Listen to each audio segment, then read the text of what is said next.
Zein da sekretua 40 urte hor purpurian eoteko ni pentsatzen lana, eta artista pixkate izan behar da, ez da? Lana, perseverantzia, ilusioa, eta gero egin dudala komunidade bat hor nire inguruan, eta horrek ematen didan bultzada eta indar. Hori izango litzateke nire sekretua, esan baditeke sekretua denik.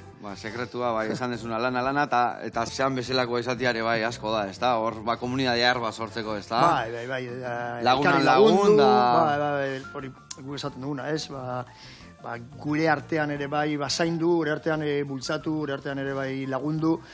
Hori da politena, eta hori da nik uste dut hori indarra ematen deguna. Eta beti gora gozuaz, eta guain indezu 40 urte pasata geho 100ko bira mundiala, ez da? Zeuzen bertzen nune bai, ez zu nahiko gauza egin ja, oze? Begira, 3 urte hona etorri nintzenean, zuri aurkestera eta kontatzera Blakiz Beltzabia inoa aurkestera nindoala, justo hemen Donostiko Belodroman, ez nuen espero hau dena gertatzea, baina ia sortatu zen, 40 urte ospatzeko zerbait antolatu behar nuela, sekulako arrakazta, eta orduan, jendea ezin dugu kanpoan utzi, beraz, guazen antolatzera zerbait, haundia, non jende guztia sartuko izango den, eta orduan, Donostiko Anoetako, futbol zelaira goaz, ekainaren 14an, beraz. 100ko tinglaba, eta laizterre guain Ameriketa zoaz, ez da? Bai, bihar bertan, ja Latinoamerikara, orduan, bueltan, 20 egun goaz, Latinoamerikara, gero, ekainaren 7an dakau Erroma, eta 14an hemen Donostiko futbol zelaian.